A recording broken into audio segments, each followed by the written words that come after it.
नमस्कार दोस्तों, मेरा नाम है डॉक्टर अभिनव श्रीवास्तव और आज का जो टॉपिक मैं जानता हूं कि बहुत सारी रिक्वेस्ट आई आप लोगों की तरफ से और कुछ डिले हो गया, कुछ नहीं काफ़ी डिले हो गया, जिसमें कि मैं आपको कुछ टॉपिक्स के बारे में एक्सप्लेन करता। अब की बार आज का जो हमारा ये जो एक टॉपिक है, एक्चुअली में जनरली हम लोग क्वेश्चंस लेकर आते हैं और क्वेश्चंस को सॉल्व करते हैं और क्वेश्चंस के बारे में हम डिबेट करते हैं कि इसके सॉल्यूशंस क्या होंगे। ट्यूटोरियल्स तो नहीं कहेंगे, ट्यूटोरियल में क्वेश्चंस होते हैं ट्यूटोरियल में, लेकिन हम इसको एक ऐसे मान सकते हैं कि एक कॉन्सेप्ट बिल्डिंग ब्लॉक है और कैसे कॉन्सेप्ट को बनाएंगे। जो क्वेश्चन था बेसिकली पूछा गया था under the banner of aerial robotics. Aerial robotics, अभी रोबोटिक्स हमारा डिसिप्लिन है और रोबोटिक्स के कई टाइप्स होते हैं, कई तरीके से रोबोटिक्स जो है वो परफॉर्म करती है। इंडस्ट्रियल रोबोटिक्स होती है, ह्यूमैनॉइड रोबोटिक्स होती है। उसी के अलावा से आजकल यूएवीज का बहुत ज्यादा प्रचलन हो गया है। यूएवीज का मतलब अनमैन्ड एयर व्हीकल्स, जिसमें कि ड्रोन्स एक कैटेगरी है। मैं फिर कह रहा हूँ, drones is a category of UAV. तो बेसिकली हम ये पहले ये फाइंड आउट करेंगे कि किसी भी रोबोटिक फेनोमेना में जब वो एरियल उसका evolution as an aerial point of view से किया जाता है तो उसमें बेसिक फोर्सेस कैसे लगते हैं और बेसिक फोर्स का एक एयरफॉयल पे उन बेसिक फोर्सेस का रिजल्टेंट कैसे ड्रैग और लिफ्ट में कन्वर्ज या हम कह सकते हैं रिजॉल्व होता है।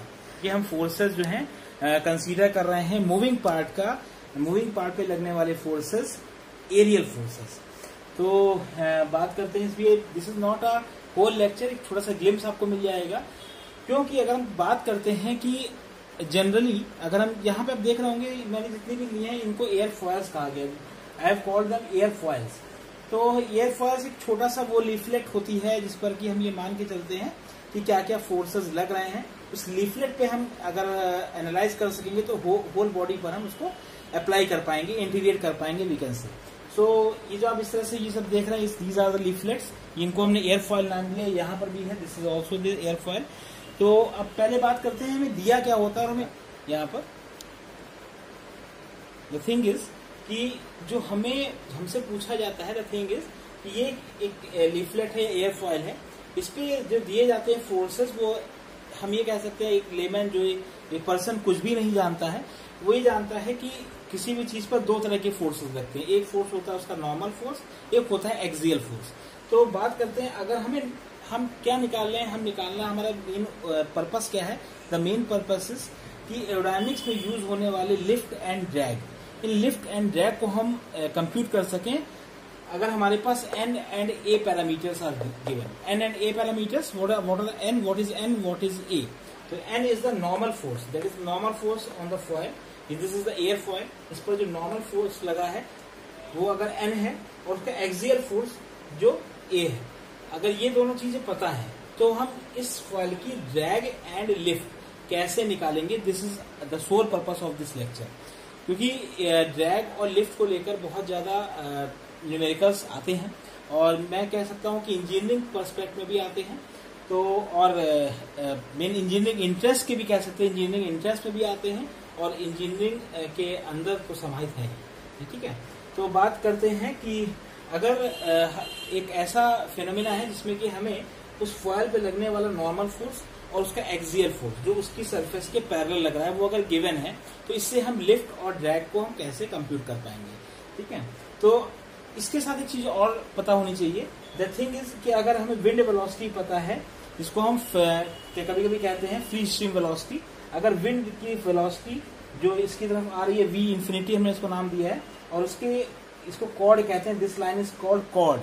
ठीक है, और उसके बीच का एंगल अल्फा। मतलब अगर हमें तीन चीज पता है, अगर हमें तीन चीज गिवन है, कौन कौन सी, normal force, normal to the leaflet और airfoil, axial force A and the angle of attack, इसको एंगल ऑफ अटैक कहते हैं। अगर ये तीन चीज पता है तो इससे लिफ्ट और ड्रैग हम कैसे निकालेंगे। This is the sole purpose of this lecture. ये क्वेश्चन बहुत लोगों ने मुझसे पूछा था, बहुत कभी कभी काफी इतना समय का अभाव रहता है, तो वो टॉपिक लेते हैं जो मैक्सिमम लोगों के प्रॉब्लम में आता है, या मैक्सिमम लोग, इसमें कुछ ऐसे बंदे भी थे जो इंट्रेंस एग्जामिनेशन के बारे में पूछ रहे थे और कुछ ऐसे बंदे भी थे जो एरोडायनेमिक्स एरोस्पेस इंजीनियरिंग कर रहे थे और उन्होंने इस क्वेश्चन को एक सिंपल तरह से बताने को कहा था। तो कहने की बात यह है, तो हमने क्या किया है, एक एग्जाम्पल के तौर पे पहले हम चीज समझ लेते हैं कि प्रेशर और ये ड्रैग आखिर जनरेट या उत्पन्न कैसे होता है। तो इससे दो चीजें, केवल प्रेशर और ड्रैग से केवल एरोडायनामिक फोर्स जो लगता है वही उत्पन्न नहीं होता, इसके अलावा मोमेंट भी जनरेट होता है। तो बात करते हैं, हम जानते हैं, थोड़ा सा प्रायर नॉलेज ले लेते हैं। प्रायर नॉलेज का मतलब हमें पता होना चाहिए प्रेशर और शियर स्ट्रेस क्या होता है।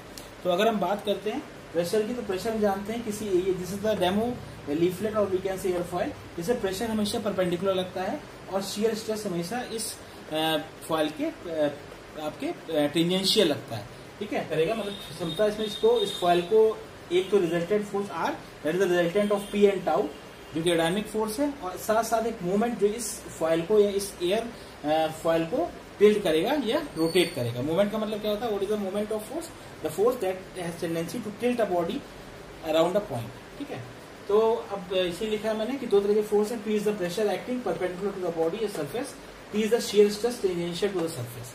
ये दो तरीके के चीजें लगती हैं, दो तरीके के फोर्सेस लगते हैं जो हम कह सकते हैं किसी फॉयल पे या एयर फॉयल पे लगेंगे। अब अगर हमारे पास एक नॉर्मल फोर्स और एक्सियल फोर्स गिवन है, तो इससे हम ड्रैग और लिफ्ट को कैसे निकालेंगे इसको थोड़ा देख लेते हैं। इसके बारे में भी आगे के लेक्चर में बताऊंगा। थोड़ा सा अगर आप लोग सर्च करना चाहें, सर्च करके भी देख सकते हैं, अच्छी चीज है। ठीक है, इसका ये नाम पढ़ने का भी एक रीजन है कि क्यों इसको फ्री स्ट्रीम वेलोसिटी नाम दिया गया। हम इसको अभी बात करते हैं रिलेटिव विंड वेलोसिटी, जो विंड आ रही है अहेड, इस फॉयल के अहेड जो विंड आ रही है उसकी विंड वेलोसिटी है। तो angle between the relative wind velocity and the chord is called alpha, that is the angle of attack. अब हमें पता है, द थिंग इज, हमें ये पता है कि कभी भी हमेशा जो हमारा फॉयल है या हमारा ये जो एयर फॉयल है या जो सरफेस है जो कि एक्सपोज है, जो कि ट्रेवल कर रही है, डायनेमिकली ट्रेवल कर रही है किसकी तरफ, इन एरोस्पेस, तो उसमें क्या होगा, वो हमेशा विंड के पैरेलल ही नहीं चलेगी, वो किसी न किसी एंगल पे जा रही होगी। ठीक है, और जहां जहां ऐसी इक्वेशन ऑफ फोर्सेस जहां वो पैरेलल चल रही होगी वहां पे अल्फा को हम 0 कर देंगे, तो हमारी वो सारी इक्वेशंस निकल जाएंगी जो जब वो सरफेस के या वो विंड के पैरेलल वो प्रोपोगेट करे। फिलहाल अगर पैरेलल नहीं कर रही है, हम मान के चलते हैं किसी एंगल पर वो बॉडी ट्रेवर्स कर रही है, that is alpha is the angle of attack, angle between the wind velocity, that is wind is blowing ahead as well as. और आपको पता होना चाहिए यहाँ पर एक चीज और इम्पोर्टेंट है, यही जो इन्फिनिटी और वी इन्फिनिटी जो रिलेटिव विंड वेलोसिटी है, ये क्या जनरेट करती है basically, that is generating the air friction. जो हम अपने इंटरमीडिएट से पढ़ते हैं कि एयर फ्रिक्शन जनरेट हो रहा है, तो एयर फ्रिक्शन के कारण भी यही होती है। तो हमने अगर इस एंगल को एंगल ऑफ अटैक कहा जाता है, अब इसका हमने रिजॉल्व कर लिया, तो द कंपोनेंट देखिए, ये इस वी इन्फिनिटी से एक तो ड्रैग जनरेट होगा डी, जिसको हम कहते हैं, इसे खिंचाव से कहते हैं, जो उसको पीछे खींचता है उस बॉडी को, तो दैट इज द ड्रैग। तो दैट इज द ड्रैग, उसके कारण एक लिफ्ट जनरेट होता है, जिससे कि ये चीज जो ये फॉयल है ये ऊपर उठती है, तो that is the lift and that is the drag. इन्हीं का रिजल्टेंट जो होता है R, that is the aerodynamic force, जो हमने वहां पर भी दिखाया है।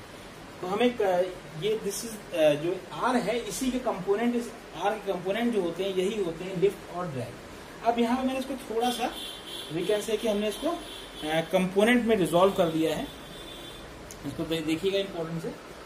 जब कंपोनेंट रिजॉल्व करेंगे, यही सेम आप एयर फॉयल ली है, that is alpha, that is V alpha, और that is the R is the aerodynamic force, is the resultant of the lift and the drag. ठीक है, तो इस लिफ्ट और ड्रैग का रिजल्टेंट हो गया आर। तो हमने law of parallelogram of forces से हमने R is the resultant of lift and drag हमने बनाया। अब हम आर के कंपोनेंट करते हैं, the component of R perpendicular to C, इसको हमने माना एन। ये वही एन है जो यहाँ पे मैंने आपको एन आपसे बताया था, जो एन आपका फॉयल के परपेंडिकुलर लगने वाला फोर्स अगर गिवन है और एक्सियल फोर्स लगने वाला फोर्स गिवन है, मतलब एन और ए अगर गिवन है, ठीक है, तो ये एन और ए क्या है, इसी आर के कंपोनेंट है, perpendicular to the chord that is N and axial to the chord that is A. ठीक है, अब हमारा इम्पोर्टेंट इन्फेरेंस क्या होना चाहिए, इन्फेरेंस ये है कि हमें एल और डी निकालने हैं, लिफ्ट और ड्रैग निकालने हैं in terms of N and A, मतलब नॉर्मल फोर्स और एक्सियल फोर्स के रिस्पेक्ट में। तो हमने भी यही किया, हमने इसको थोड़ा सा जब इसमें ट्रिग्नोमेट्री लगा दी तो देखा ये एंगल ऑफ अटैक अल्फा ये आ रहा है, alpha this is also alpha. तो अगर हम कंपोनेंटाइज इसको कंपोनेंट में तोड़ेंगे तो जो एल आएगा that is N cos alpha minus A का this is sine alpha, that is we can say the cos alpha component of this is N cos alpha, this we can say N cos alpha, N cos alpha इस direction में and ये है alpha ये है। And ए का अगर हम कंपोनेंटाइज करेंगे तो ए कॉस अल्फा लगभग ये आएगा that is A cos alpha and that is A sine alpha. Okay, तो जो आपका एल होगा that is N cos alpha minus A sine alpha, that is a lift. And then drag will be drag is N का component ये cos alpha है तो ये होगा आपका एन साइन अल्फा, ठीक है, N sine alpha that is D is the N sine alpha plus A cos alpha. तो है छोटी सी चीज, इंपॉर्टेंट क्या है हमें जो गिवन होगा जब भी या हमें अपने प्रॉब्लम्स में, तो गिवन हमारा सिर्फ ये होगा कि हमें पता होगा कि एक फॉयल पे लगने वाला नॉर्मल फोर्स और एक्सियल फोर्स और एंगल ऑफ अटैक अगर गिवन है तो लिफ्ट और ड्रैग की इक्वेशंस क्या होंगी। तो सीधे सीधे इस इक्वेशन को आपको याद करने की जरूरत कतई नहीं है। अगर आप लीफलेट या फॉयल बनाएंगे तो आपको इजीली पता जाएगा कि लिफ्ट और ड्रैग इक्वेशन। आप देखिए यहाँ पे एन भी एक फोर्स है, ए भी फोर्स है, ठीक है, तो क्या लिफ्ट और ड्रैग जो है फोर्स की कैटेगरी में ही आएंगे, ठीक है। कभी फिर किसी और लेक्चर में बताएंगे कि ये कैसे है जिसका प्रेशर और शियर स्ट्रेस डिस्ट्रीब्यूशन इस फॉयल पे कैसे निकाला जाएगा, ये एक नेक्स्ट पार्ट है मेरे ख्याल से। ये अभी जो मुझसे पूछा गया था वो सिर्फ ये पूछा गया था कि एक एंगल ऑफ अटैक अगर गिवन है और किसी लीफलेट पे या किसी एयर फॉइल पे अगर हमें नॉर्मल फोर्स और एक्सियल फोर्स पता है तो लिफ्ट और ड्रैग उनसे कैसे निकलेगा। तो लिफ्ट एंड ड्रैग की इक्वेशन आप साफ साफ देख रहे हैं, this is the equation of the lift and drag, ठीक है, लिफ्ट और ड्रैग की इक्वेशन है। एंड द थिंग इज कि जब तक अगर आपको दिस डायग्राम इज क्लियर तो आपको ये चीज निकालने में प्रॉब्लम नहीं होगी। याद रखिएगा रिजल्टेंट जो एरोडायनामिक फोर्स है किसी फॉइल को हमेशा लिफ्ट और ड्रैग का रिजल्टेंट होता है।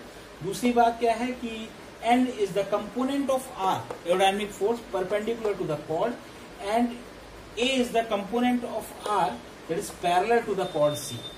This is the important thing. अगर ये चीज आपको पता है तो ये इक्वेशन कोई बहुत दूर नहीं है, और ये इक्वेशन आप यकीन मानिए बहुत काम आती है, चाहे वो आपको इंजीनियरिंग साइंसेस के एंट्रेंस में और चाहे ये एरोस्पेस इंजीनियरिंग में, ये basic, this is the basic equation. इसके अलावा ये क्वेश्चन अभी और भी हैं कि कैसे किसी फॉइल पर प्रेशर डिस्ट्रीब्यूशन काम करता है, किसी फॉइल पे कैसे है उसका शियर स्ट्रेस डिस्ट्रीब्यूशन निकालेंगे, किसी सरफेस पे कैसे इंटीग्रेशन निकालेंगे, इसके लिए बहुत सारे फॉर्मुलेज और भी होते हैं, वो कभी और डिस्कस करेंगे। अभी छोटी सी डिस्कस करनी थी तो मैंने इस चीज को आपको दिखा दिया, ठीक है। तो मेरे ख्याल से आज का ये जो छोटा इंट्रोडक्टरी लेक्चर है तो बहुत, अगर आपको इसका सारा जो इम्फेसिस है उस डायग्राम पर है, डायग्राम क्लियर है तो ये क्वेश्चन निकालने में कोई बड़ी बात नहीं है। जनरली दिया यही जाता है कि normal force and axial force दिया, एंगल ऑफ अटैक दिया, तो लिफ्ट एंड ड्रैग निकालना होगा, ठीक है। तो थैंक यू फॉर वॉचिंग।